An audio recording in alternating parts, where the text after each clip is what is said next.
شوفوا، لا زبدة ولا سمنة ولا زيت، هنعمل الفطاير دي بمكون واحد بس.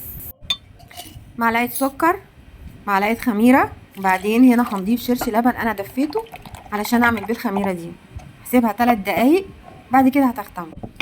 احضر انا بقى كور العجوة بتاعتي اللي انا عملتها من فترة دي. وهنا عندي المكون الوحيد بقى اللي هستخدمه هو كوبايتين من الرايب وسمسم محمص وكمان رشة من الملح.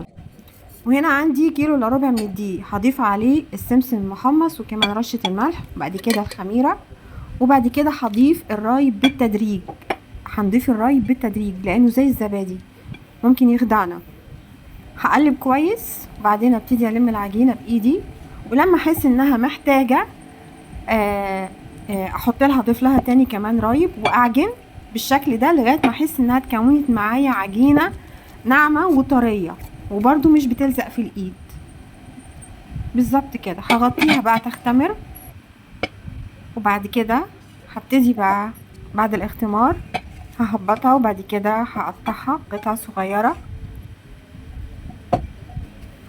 هدور القطع بقى هنا علشان دي انا هعملها زي القرص، هي هتبقى قرص العجوة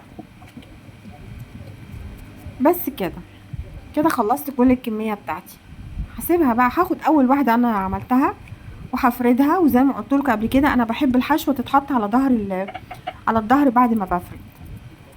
هحط الكرة بتاعت العجوة، وبعدين الم العجينة بتاعتي الفطيرة كده وابططها كويس قوي، اخليها رفيعة علشان هتخمر، فمش عايزاها تبقى زي البومبي كده.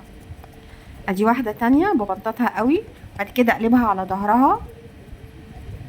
ايوه، واحط بقى العجوة بتاعتي افردها كمان، بعدين اقفل اطراف الفطيرة، اقفل الاطراف بتاعتها كده من فوق، ادوس عليها واضغط عليها اقفلها جامد، وبعدين ابططها كويس قوي. لو حته اتفتحت كده هنضمها يعني ونلمها وتقفل تاني بس كده.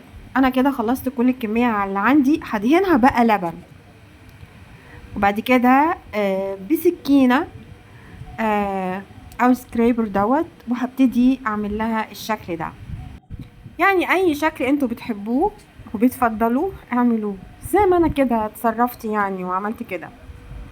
انا كده خلصت كل الكميه اللي عندي. هسيبها كده نص ساعه تختمر، وبعد كده ادخلها على فرن ساخن مسبقا على درجه 180 الرف اللي من تحت، وبعد كده احطها في الرف اللي تحت الشوايه تطلع لنا بالشكل ده.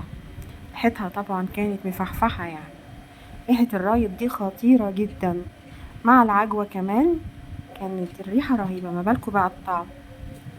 ده شكلها بعد ما خرجت من الفرن، طريه ولذيذة وريحتها حلوة جدا، وفعلا ريحتها كده فلاحي فلاحي، يعني بسيطة وسهلة، لا فيها زبدة ولا فيها زيت ولا فيها سمنة، هو مكون واحد بس.